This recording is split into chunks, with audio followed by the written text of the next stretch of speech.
Hello मेरे प्यारे भाई बहन, तो कैसे हैं आप लोग और कैसी चल रही है आपकी बोर्ड 2026 की तैयारी। तो मेरा नाम दीपांशु राजपूत है। मैंने यूपी बोर्ड क्लास 12 में डिस्ट्रिक्ट रैंक 4 गेन की है और केमिस्ट्री के अंदर 65 मार्क्स स्कोर किया है आउट ऑफ 70। मैंने 65 नंबर स्कोर किया है 70 में केमिस्ट्री के अंदर। तो आप सभी प्यारे भाई बहनों का मैं स्वागत करता हूं, अभिनंदन करता हूं आज की इस बेहतरीन क्लास में। आज हम लोग देखने वाले हैं हमारे चैप्टर नंबर 3 यानी कि हमारा रासायनिक बलगतिकी का कंप्लीट वन शॉट। आज हम देखेंगे केमिकल काइनेटिक्स, जो हमारा चैप्टर नंबर 3 है, हमारी रसायन विज्ञान का, हमारी केमिस्ट्री का, उसका आज हम पोस्टमार्टम करने वाले हैं। उसके अंदर जो भी इंपॉर्टेंट टॉपिक्स हैं उन सभी को डिस्कस करेंगे। लेकिन मुझे आप लोगों से एक छोटी सी बात कहनी है कि आप लोगों को अगर वन शॉट अच्छे लग रहे हैं, अगर आपको लग रहा है कि आपको भी बिल्कुल टॉपर बनना है और टॉपर से पढ़ाई करनी है, तो बिल्कुल आपको लाइक करना होगा और अपने दोस्तों को शेयर कर देना होगा। अपने सारे दोस्तों को शेयर कर दो। और मैं सच बता रहा हूं, मैं केवल वही पढ़ा रहा हूं जो आपको टॉपर बना सकता है। आज की इस क्लास में मैं आपको हर एक वो चीज पढ़ाऊंगा जो आपके लिए इंपॉर्टेंट है। और हाँ, क्लास के अंदर मैं बहुत सारे न्यूमेरिकल्स को भी लूंगा जो आपकी एग्जाम में बूस्ट कराएंगे। मतलब ऐसे ऐसे न्यूमेरिकल्स लूंगा जो आपके बोर्ड 2026 में डायरेक्ट आएंगे। डायरेक्ट का मतलब ये होता है कि उसमें से एक अंक भी नहीं बदलेगा, वो डायरेक्ट पेपर्स में आएंगे। होता है ऐसा, पिछले साल के पेपर्स को जब आप एनालाइज करते हो, जब उसको आप छांटते हो, उसका आकलन करते हो, तब आपको इन चीजों के बारे में पता लगता है। तो आइए मैं आपको वन बाय वन सारे टॉपिक को बताता हूं और उसके बाद मैं आपको डिस्कस करूंगा सारे टॉपिक्स का पोस्टमार्टम। हमारा जो फर्स्ट टॉपिक होगा वो होगा अभिक्रिया का वेग। तो रासायनिक बलगतिकी के अंदर हम लोग सबसे पहले पढ़ते हैं अभिक्रिया का वेग क्या होता है। इसमें हम देखेंगे हमारा औसत वेग क्या होता है, हमारा ताक्षणिक वेग क्या होता है, इन सब के ऊपर आपको मैं ये डिस्कस करूंगा। पहला टॉपिक हमारा होगा। अब हमारा उसके बाद दूसरे नंबर का जो टॉपिक होगा हमारा, वो होगा अभिक्रिया वेग को प्रभावित करने वाले कारक। मतलब हमारी अभिक्रिया हो रही है, वो किस वेग से हो रही है, लेकिन उस वेग में कुछ रुकावट आएगी। जैसे कि आप 2026 बोर्ड की तैयारी कर रहे हैं, लेकिन ऐसा नहीं है कि आपके दिमाग में कोई दिक्कत ना आए, आपके मार्ग में कोई रुकावट ना आए। रुकावट तो हर जगह आती है, कुछ बाधक होते हैं, कुछ कारक होते हैं। तो रुकावट आना, बाधक आना, कोई आपको डिमोटिवेट करता है, कोई आपको मोटिवेट करता है, तो कुछ ऐसे कारक हर जगह पर होते हैं। तो वही है कि अभिक्रिया के वेग को प्रभावित करने वाले कारकों के बारे में हम पढ़ेंगे। उसके बाद हम देखेंगे अभिक्रिया की कोटि के बारे में। क्या देखेंगे? ऑर्डर ऑफ रिएक्शन के बारे में, जिसके अंदर हम लोग देखेंगे शून्य कोटि अभिक्रिया के बारे में और प्रथम कोटि अभिक्रिया के बारे में। मैं बिल्कुल बहुत ज्यादा शिद्दत और मेहनत के साथ आपको व्हाइट बोर्ड पे वन शॉट्स दे रहा हूं, तो इसलिए मैं आपसे बोल रहा हूं कि एक लाइक आप सभी लोगों को करना है। अब मैं जानता हूं अगर आप लोगों को एक लाइक करने में परेशानी हो रही है, तो क्या भाई, एक लाइक तो बनता है। आपको इतना बेहतरीन, इतना सुंदर, एक बहुत बढ़िया आपको मैं वन शॉट दे रहा हूं, तो एक लाइक जरूर बनता है। उसके बाद क्या है हमें पढ़ना है? उसके बाद अभिक्रिया की आणविकता, मतलब मॉलिक्यूलरिटी ऑफ द रिएक्शन के बारे में हम लोग पढ़ेंगे। ठीक है। उसके बाद हम देखेंगे दर नियम, जिसको हम वेग नियम कहते हैं, इसके बारे में हम लोग डिस्कस करेंगे। ठीक है। उसके बाद हम देखेंगे संघट्ट सिद्धांत क्या होता है। हमारा संघट्ट सिद्धांत क्या होता है? अर्हेनियस का टक्करों का सिद्धांत जिसको हम बोलते हैं, इसके बारे में पढ़ेंगे। लास्ट हमारा 7वां नंबर टॉपिक होगा सक्रिय ऊर्जा। हम सक्रिय ऊर्जा यानी कि एक्टिवेशन एनर्जी के बारे में पढ़ेंगे। उसके बाद हमारा लास्ट टॉपिक होगा अर्हेनियस समीकरण के बारे में हम लोग पढ़ेंगे। और हाँ, आप मुझसे ही क्यों पढ़ो, आपको इसका अंदाजा लगेगा या नहीं लगेगा, मैं आपको बता दूं, आप मुझसे ही क्यों पढ़ो, दीपांशु राजपूत क्लास 12 चैनल से ही क्यों पढ़ो, क्योंकि मैंने खुद केमिस्ट्री के अंदर 65 नंबर स्कोर किया है 70 में। केवल 5 नंबर कम है, 95 मार्क्स है मेरे केमिस्ट्री के अंदर। तो आपको भी मैं दिला सकता हूं, मेरा वादा है आपसे। और आपको पढ़ने के बाद वो खूबसूरती समझ में आएगी कि वन शॉट क्या होता है, क्या होते हैं टॉपिक्स को बिल्कुल आसान से आसान शब्दों में आपको मैं सिखा दूंगा। ठीक है। तो आइए मैं बढ़ता हूं, हमारे टॉपिक को वन बाय वन बिल्कुल आसान तरीके से डिस्कस करता हूं। मेरे प्यारे भाई बहन, अब मैं डिस्कस करूंगा हमारे अभिक्रिया का वेग। अभिक्रिया का वेग यानी कि हमारा रेट ऑफ रिएक्शन। अभिक्रिया का वेग बोल दो या अभिक्रिया की दर बोल दो, एक ही बात होती है। और बिल्कुल सिंपल तरीके से, बिल्कुल साधारण तरीके से आपको मैं सिखाऊंगा कि अभिक्रिया का वेग क्या होता है। हमारे पीछे आपको इसकी परिभाषा दिखाई दे रही होगी। मैं आपको परिभाषा बताने से पहले आपको मैं बिल्कुल सिंपल उदाहरण के द्वारा इसको सिखाऊंगा। कैसे? जैसे कि आपके पास पानी है, आपके पास दूध है और आपके पास चीनी है, आपके पास चाय की पत्ती है। आप उसको लो और उसको गर्म कर दो और उससे क्या बन जाएगी? उससे चाय बन जाएगी। अब चाय तुरंत तो नहीं बन जाएगी, लेकिन कुछ समय तक उसमें तापमान उसको देना पड़ेगा, उसके बाद 10-15 मिनट बाद चाय बनेगी। तो मतलब क्या है कि यही उदाहरण होता है अभिक्रिया के वेग का। अभिक्रिया धीरे धीरे हो रही है, अभिक्रिया का वेग का उदाहरण है। जैसे कि मैं बात करूं, इकाई समयांतराल में अभिकारक या उत्पाद की सांद्रता में होने वाले परिवर्तन को अभिक्रिया का वेग कहते हैं। मतलब क्या होता है, मेरे पास अभिक्रिया का वेग क्या होता है कि किसी समयांतराल में, जैसे कि मैंने 9 बजे चाय को गर्म किया, मैंने 9 बजे पानी लिया, दूध लिया, चाय की पत्ती ली, उसमें मैंने चीनी डाल दी, 9 बजे लिया, और 15 मिनट बाद क्या हुआ, वो चाय बन गई। तो 9 बजकर 15 मिनट, मतलब 15 मिनट के अंतराल में चाय बन गई, मतलब उस समयांतराल में अभिक्रिया हुई, और वो जिस वेग से हुई उसको बोलेंगे अभिक्रिया का वेग, सिंपल तरीके से।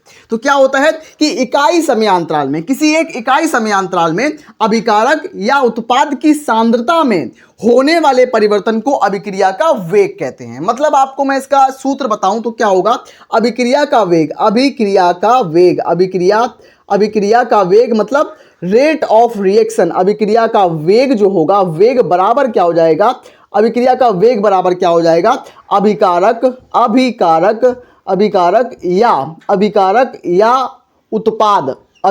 या उत्पाद की सांद्रता में परिवर्तन, अभिकारक या उत्पाद की सांद्रता में परिवर्तन बटे क्या होगा, बटे समयांतराल। तो बटे क्या है, बटे मेरे पास क्या है, बटे मेरे पास है समय का अंतराल, समयांतराल, मेरे पास बटे समयांतराल है। तो ये मेरे पास जो फॉर्मूला है, ये किसका फॉर्मूला है, ये मेरे पास रेट ऑफ रिएक्शन, अभिक्रिया के वेग का सूत्र होता है, सिंपल तरीके से।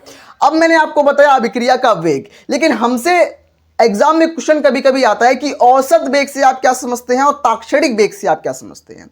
तो अभिक्रिया का औसत वेग क्या होता है और अभिक्रिया का तात्क्षणिक वेग क्या होता है, इसके बारे में हम डिस्कस करेंगे। तो आइए अब हम डिस्कस करते हैं अभिक्रिया के औसत वेग और तात्क्षणिक वेग के ऊपर। तो अभिक्रिया का वेग मुख्यतः 2 प्रकार का होता है। पहला मेरे पास होता है औसत वेग, पहला मेरे पास क्या है, पहला मेरे पास होता है औसत वेग। उसके बाद मेरा दूसरा क्या होता है, दूसरा मेरे पास होता है तात्क्षणिक वेग, तात्क्षणिक वेग। तो तात्क्षणिक वेग मैं बिल्कुल साधारण तरीके से आपको सिखा दूंगा दोनों का मतलब क्या होता है। तो पहले का मतलब है औसत वेग और दूसरे वेग का मतलब है तात्क्षणिक वेग। तात्क्षणिक वेग का मतलब क्या होता है कि ऐसा वेग जो एक निश्चित क्षण पर हम नापते हैं। मतलब जैसे मैंने पानी लिया, उसमें दूध लिया, चीनी ली, चाय की पत्ती ली, तो उसमें उसको चाय को जब मैं बना रहा हूं तो उसमें समय लग रहा है, मतलब 2 समय। जैसे मैंने 9 बजे चाय को उबालना शुरू किया और 9:15 पर पूरी चाय बन गई, तो उसको उसमें 2 समय आए, एक 9 बजे और 9:15, उसके बीच में अभिक्रिया हुई है, तो ये औसत वेग हो गया। मतलब 2 अगर समय हम लेंगे, 2 समय के बीच में अगर अभिक्रिया हो रही है तो उसको बोलेंगे औसत वेग। अगर हम किसी निश्चित क्षण पर बोलते हैं कि इस अभिक्रिया में 8 सेकंड पर कितनी रिएक्शन हो रही है, कौन सा वेग है, तो उसको बोलेंगे तात्क्षणिक वेग। मतलब किसी निश्चित क्षण पर अभिक्रिया का वेग तात्क्षणिक वेग कहलाता है। और अगर मेरे पास एक कोई अभिक्रिया हो रही है और 2 समय है, 2 समय के बीच का अंतराल जो होता है उस वेग को बोलते हैं औसत वेग। ठीक है, तो सिंपल तरीके से आपने अभिक्रिया के वेग को जाना, औसत वेग को जाना, तात्क्षणिक वेग को जाना। अब मैं बात करूंगा हमारे अभिक्रिया के वेग को प्रभावित करने वाले कारकों के बारे में। हाँ मेरे प्यारे भाई बहन, अब मैं डिस्कस करूंगा हमारा दूसरे नंबर का टॉपिक, जो कि है अभिक्रिया के वेग को प्रभावित करने वाले कारक। मतलब यहां पर हम देखेंगे अभिक्रिया के वेग को प्रभावित करने वाले कारक, जिसमें पहले नंबर अब देखेंगे तापमान का क्या प्रभाव पड़ता है, उसके बाद हम देखेंगे उत्प्रेरक का क्या प्रभाव पड़ता है, उसके बाद हम देखेंगे क्षेत्रफल का क्या प्रभाव पड़ता है। तो अभिक्रिया के वेग पर क्षेत्रफल का, उत्प्रेरक का, तापमान का क्या क्या प्रभाव पड़ता है, तो सबको वारी वारी से हम डिस्कस कर लेते हैं। सबसे पहले हमारा जो है तापमान का प्रभाव। तो तापमान अगर हम बढ़ाते हैं तो क्या प्रभाव पड़ता है और घटाते हैं तो क्या प्रभाव पड़ता है। तो मैं आपको बता दूं कि अगर हम किसी भी अभिक्रिया का तापमान बढ़ाते हैं तो अभिक्रिया का वेग बढ़ता है। तो कैसे हम लिखेंगे, यहां पर तापमान बढ़ाने पर, तो लिखेंगे तापमान बढ़ाने पर, इसका मतलब है बढ़ाना और इसका मतलब घटाना। तो तापमान बढ़ाने पर अभिक्रिया का वेग बढ़ता है, अभिक्रिया का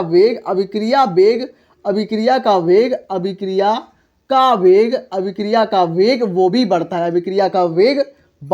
अभिक्रिया का वेग बढ़ता है। तो इसका मतलब क्या है कि तापमान बढ़ाने पर अभिक्रिया का वेग बढ़ता है। अगर तापमान कम करेंगे मतलब अभिक्रिया को थोड़ा ठंडा करेंगे तो अभिक्रिया का वेग घट जाएगा, और तापमान अगर बढ़ाएंगे तो अभिक्रिया का वेग बढ़ जाएगा, बिल्कुल सिंपल तरीके से। उसके बाद अगर हमारा दूसरा नंबर जो हमारा पॉइंट है कि उत्प्रेरक का क्या प्रभाव पड़ता है, क्या हमारे पास उत्प्रेरक का क्या प्रभाव पड़ता है। तो अगर मेरे पास कोई अभिक्रिया हो रही है और उसमें मैं उत्प्रेरक डाल रहा हूं तो उत्प्रेरक का प्रभाव बढ़ने पर अभिक्रिया का प्रभाव बढ़ता है, अभिक्रिया का वेग बढ़ता है। तो उत्प्रेरक के प्रभाव से उत्प्रेरक के प्रभाव से क्या होगा, उत्प्रेरक के प्रभाव से अभिक्रिया का वेग बढ़ता है। तो अभिक्रिया के जो वेग है, अभिक्रिया वेग जो है वो वृद्धि करता है, वो बढ़ता है। तो हमारे पास अगर कोई उत्प्रेरक है तो उसके प्रभाव से अभिक्रिया का वेग बढ़ता है, सिंपल तरीके से। लास्ट पॉइंट है अभिकारकों का क्षेत्रफल। मतलब अगर हमारे पास कोई अभिकारक है, जैसे कि मैं लूँ आपके पास घर में आग जल रही है, आग, और आपके पास कोयला है, तो कोयले को जब आप आग के पास लेके जाओगे, आग में करोगे तो तुरंत आग नहीं पकड़ेगा, कोयला तुरंत आग नहीं पकड़ेगा। लेकिन अगर आप कोयले को पीस कर उसका एक बुरादा बना लो और उस बुरादे को आग में झोंको तो एकदम बहुत तेजी से एकदम से ब्लास्ट ऐसा होगा, एकदम से एक अलग सी आवाज आएगी। आप करके देखना प्रैक्टिकल, ठीक है। तो उसमें क्या होता है कि जब मैंने पृष्ठ क्षेत्रफल को बढ़ा दिया, बुरादा बन गया मतलब उसका क्षेत्रफल बढ़ा दिया, तो अभिक्रिया जल्दी हुई, मतलब उसमें आग तुरंत लग गई। इसका मतलब है कि अभिकारक का क्षेत्रफल बढ़ाने पर अभिक्रिया का वेग बढ़ता है। तो इसमें हम क्या लिखेंगे कि क्षेत्रफल बढ़ाने पर, किसका क्षेत्रफल, अभिकारकों का क्षेत्रफल बढ़ाने पर अभिक्रिया का वेग बढ़ाने पर अभिक्रिया का वेग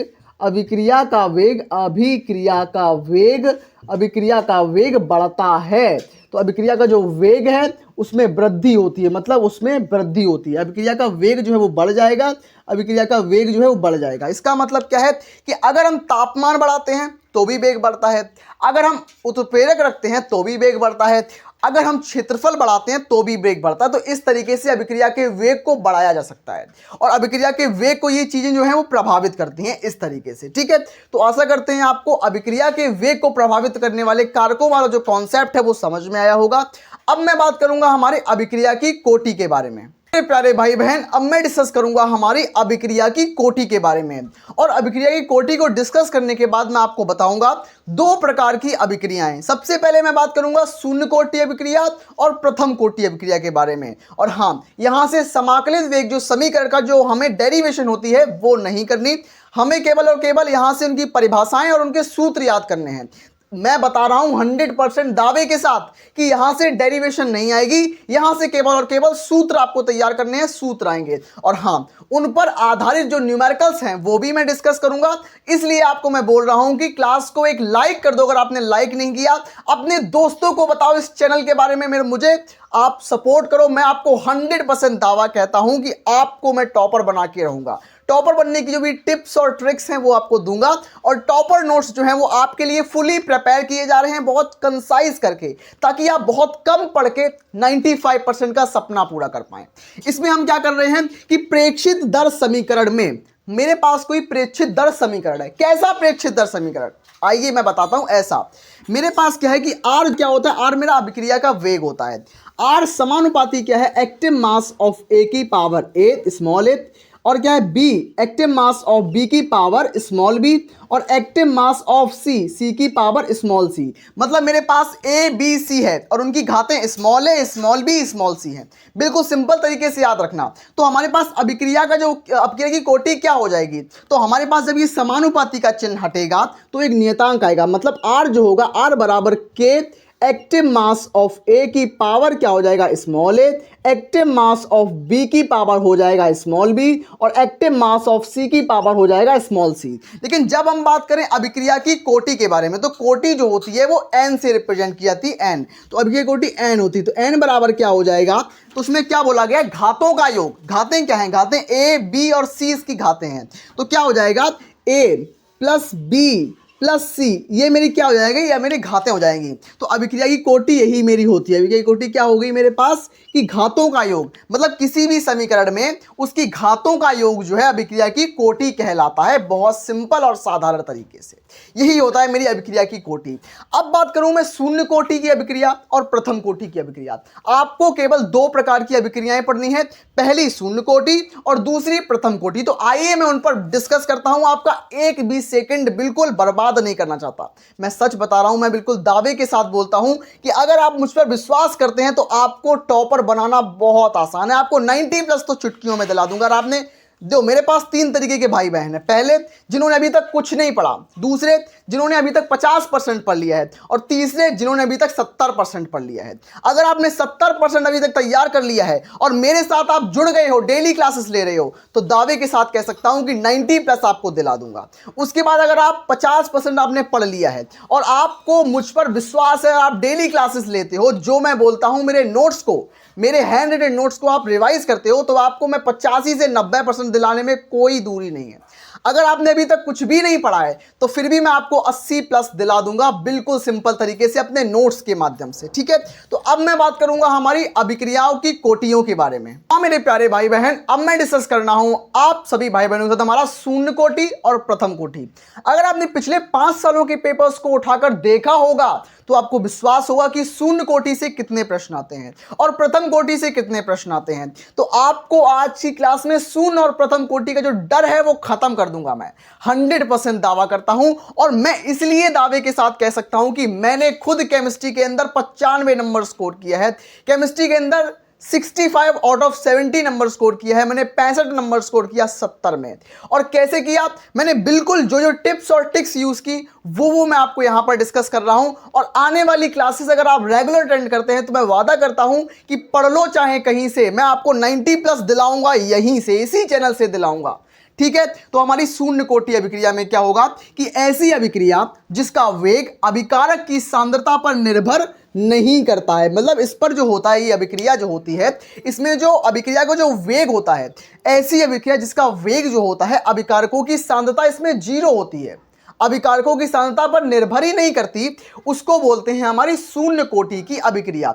इसकी जो कोटि होती है वो 0 होती है, याद रखना। और हाँ, इसका सूत्र आप तैयार रखना, बहुत इंपॉर्टेंट है, हमारे बोर्ड एग्जामिनेशन में न्यूमेरिकल बनाता है। क्या है सूत्र हमारा, के बराबर जो होता है के बराबर x/t। इसको बस तैयार कर लो आप लोग। अब न्यूमेरिकल कैसा आएगा मैं आपको बताऊंगा, मैं आपको क्लासेस में बताऊंगा न्यूमेरिकल कैसा आता है, और न्यूमेरिकल के ऊपर एक सेपरेट क्लास लेके आऊंगा। आप लोग #न्यूमेरिकल कमेंट बॉक्स करना, मैं आपको जरूर न्यूमेरिकल्स की क्लास लेके आऊंगा, बेहतरीन न्यूमेरिकल्स, ऐसे न्यूमेरिकल्स जो 2026 बोर्ड में छपने वाले हैं।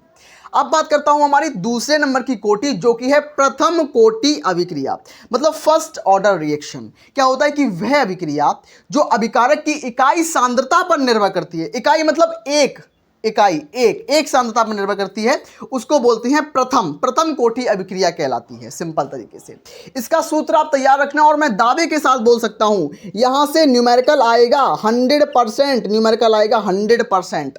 अब न्यूमेरिकल की प्रैक्टिस मैं जरूर कराऊंगा। एक सूत्र आप, बस मेरा रिक्वेस्ट आप लोगों से, एक सूत्र आप लोग याद कर लेना। क्या है वो सूत्र, के बराबर जो होता है के बराबर 2.303/t log 10 का बेस log 10 a/a-x।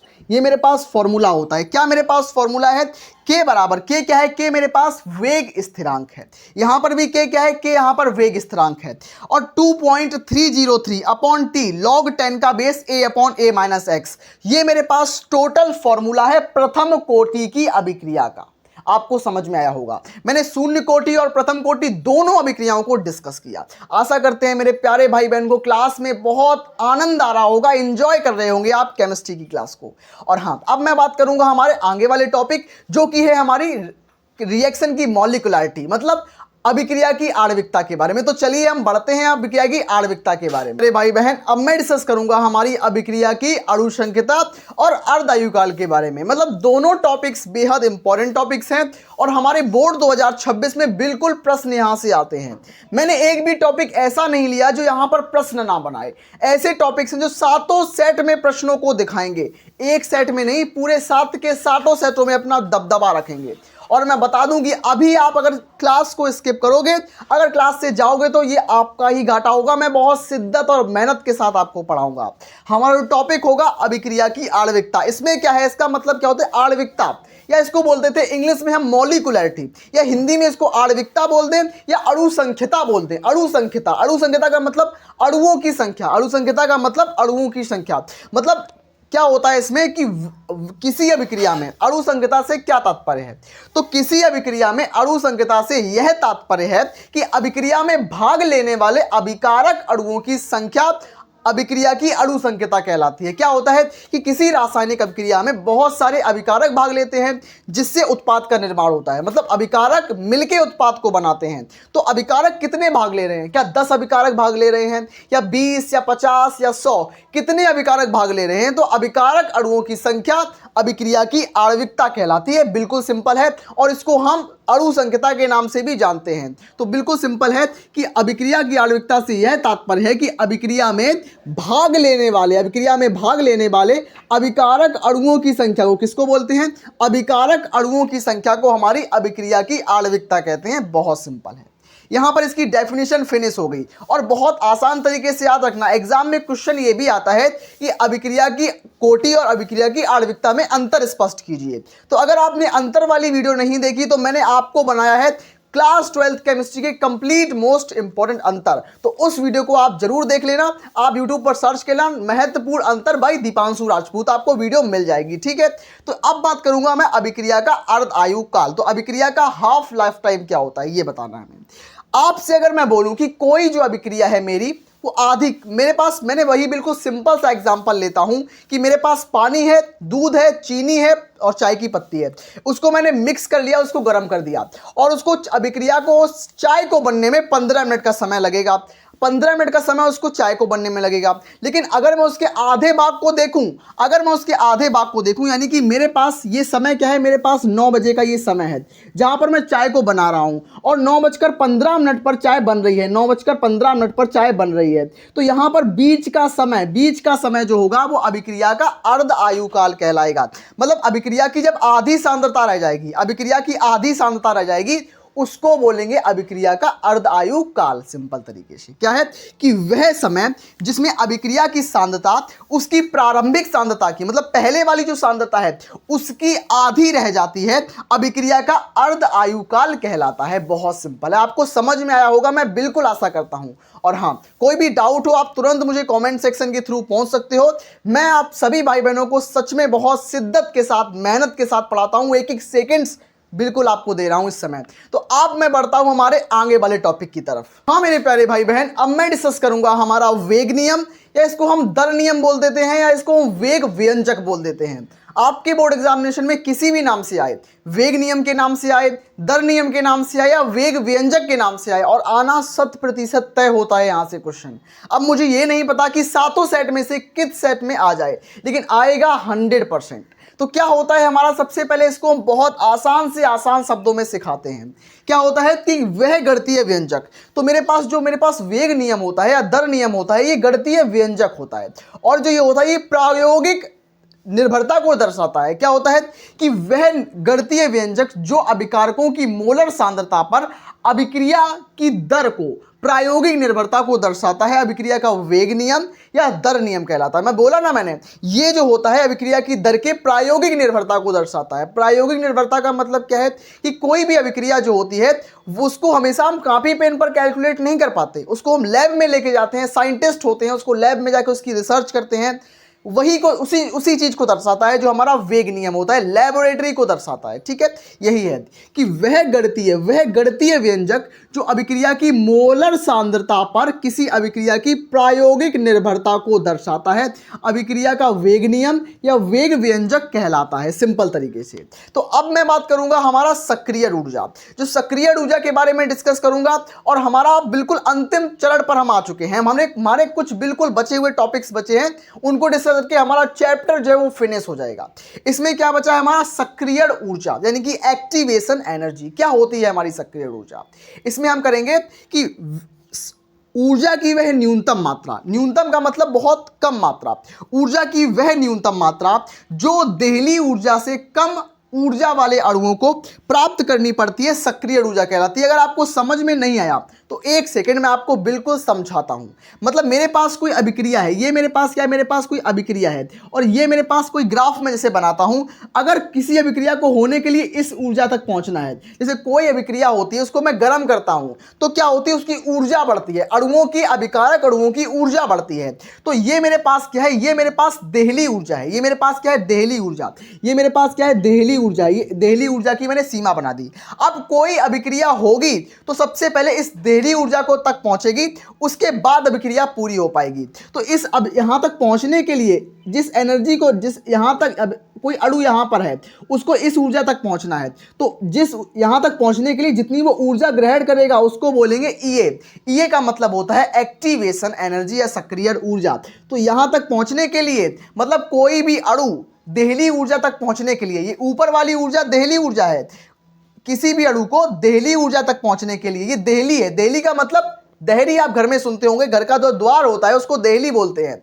तो देहली तक पहुंचने के लिए, किसी भी अणु को देहली तक पहुंचने के लिए जो ऊर्जा लगती है उस ऊर्जा को बोलते हैं सक्रिय ऊर्जा या एक्टिवेशन एनर्जी। बिल्कुल सिंपल है, बहुत सिंपल है कि ऊर्जा की वह न्यूनतम मात्रा जो देहली ऊर्जा से कम ऊर्जा वाले, मतलब जो यहां तक पहुंचेगा वो तो कम ही होगा ना, और इससे ऊपर वाला थोड़ी लेगा, जो कम होगा वही लेगा ना। तो वही कम ऊर्जा वाले अणुओं को प्राप्त करनी पड़ती है। वो कम ऊर्जा वाले अणु प्राप्त करेंगे। जैसे कि मैं यहां पर बैठा हूं और मुझे यहां तक जाना है, तो मैं जितनी ऊर्जा ग्रहण करूंगा, जितनी ऊर्जा ग्रहण करूंगा यहां तक पहुंचने के लिए, उसी को बोलते हैं हम सक्रिय ऊर्जा। तो बहुत आसान तरीके से आपको समझ में आई सक्रिय ऊर्जा क्या होती है। अब मैं बात करूंगा हमारा संघट्ट सिद्धांत या आर्हेनियस का टक्करों का सिद्धांत। मेरे प्यारे भाई बहन, अब मैं डिस्कस करूंगा हमारा VVIMP 5 नंबर में पूछे जाने वाला टॉपिक, जो कि है संघट्ट सिद्धांत या आर्हेनियस का संघट्ट सिद्धांत। इसके आधार पर आप जान पाओगे कि कोई रासायनिक अभिक्रिया कैसे होती है। तो इसमें कुछ 4-5 पॉइंट्स हैं, आप पांचों पॉइंट्स को, चारों पॉइंट्स को तैयार रखना, आपके 5 नंबर यहां से पक्के होने वाले हैं। तो संघट्ट सिद्धांत क्या बोलता है, इसका पहला पॉइंट क्या है कि जब अभिकारक अणु आपस में टकराते हैं तो अभिक्रिया होती है। मतलब अभिक्रिया कैसे होती है, अभिकारक अणु आपस में टक्कर खाते हैं तभी अभिक्रिया संभव होती है, तभी अभिक्रिया होती है, ये बोला जा रहा है। ठीक है, पहला पॉइंट इसका ये है। दूसरा पॉइंट इसका क्या बोल रहा है कि अणुओं का उपयुक्त दिशा में टकराना आवश्यक है। मतलब इसने क्या बोला था कि जब कोई अभिक्रिया होती है तो अभिकारक के अणु आपस में टकराते हैं, लेकिन अभिकारक के जो अणु हैं वो एक निश्चित दिशा में टकराने चाहिए। ऐसा नहीं कि रैंडमली कहीं भी टकरा रहे हैं, एक निश्चित दिशा, एक उपयुक्त दिशा में टकराने चाहिए। दूसरा पॉइंट इसका ये है। तीसरा पॉइंट इसका क्या बोल रहा है कि अभिक्रिया संपन्न करने के लिए सक्रिय संकुल होना आवश्यक है, एक्टिव कॉम्प्लेक्स होना आवश्यक है। मतलब ये भी पॉइंट हमारा बन रहा है, मोस्ट इंपॉर्टेंट है कि अभिक्रिया संपन्न करने के लिए सक्रिय संकुल होना आवश्यक है, पहला पॉइंट। तीसरा पॉइंट मतलब हमें अभिकारक अणु तो टकराएंगे और अणु टकराकर हमारे सक्रिय संकुल बनाएंगे, सक्रिय संकुल होना आवश्यक है। चौथा पॉइंट हमारा है क्या है कि अभिकारक के अणु परस्पर टकराकर सक्रिय संकुल तब तक नहीं बना सकते, सक्रिय संकुल में तब तक परिवर्तित नहीं हो सकते जब तक इनकी ऊर्जा ना हो सके और ऊर्जा अवरोध को पार ना कर सके, जिससे उत्पाद बना सके। इसका मतलब क्या है कि जब कोई हर संकुल जो होता है, जो अभिक्रिया संपन्न कराना चाहता है, वो क्या करता है, वो सक्रिय संकुल बनाना चाहता है। अब जब सक्रिय संकुल कब बनेगा, जब तुम्हारे पास बहुत सारी ऊर्जा होगी। अगर ऊर्जा नहीं है तो वो सक्रिय संकुल नहीं बना पाएगा, जिससे अभिक्रिया संपन्न नहीं होगी और उत्पाद नहीं बन पाएगा। इसका मतलब ये है। तो संघट्ट सिद्धांत का आधार है कि मतलब संघट्ट सिद्धांत अणुओं की टक्करों का सिद्धांत, मतलब जब अणु आपस में टकराते हैं तभी अभिक्रिया संभव होती है। इसका मतलब ये है। तो ठीक है, तो मेरे भाई बहनों को ये जो संघट्ट सिद्धांत है बहुत कम समय में आपको समझ में आया होगा, बहुत बेहतरीन तरीके से समझ में आया होगा। अब मैं बात करूंगा हमारे लास्ट टॉपिक की तरफ, जो कि है आर्हेनियस समीकरण, और ये भी हमारा मोस्ट इंपोर्टेंट समीकरण है और यहां से न्यूमेरिकल भी 100% आता है। मेरे प्यारे भाई बहन, ये हमारा लास्ट टॉपिक है जिसका नाम है आर्हेनियस समीकरण। बहुत बेहतर तरीके से आपको सिखाऊंगा आर्हेनियस इक्वेशन।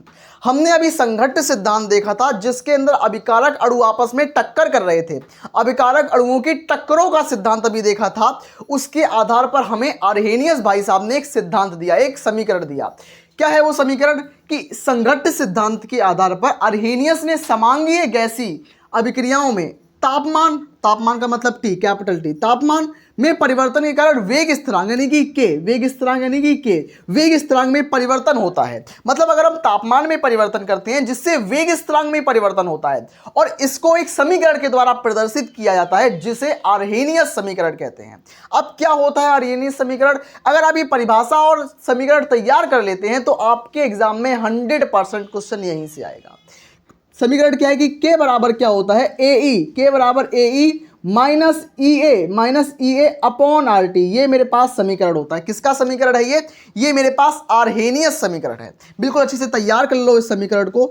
K बराबर AE upon minus EA upon RT। तो ये मेरे पास आर्हेनियस समीकरण है जिसमें K का मतलब होता है वेग स्थिरांक, A का मतलब होता है आवृत्ति गुणांक, EA का मतलब क्या होता है सक्रिय ऊर्जा, और R का मतलब होता है गैस नियतांक, और T का मतलब होता है परम ताप, मतलब जो भी टेम्परेचर है हमारा।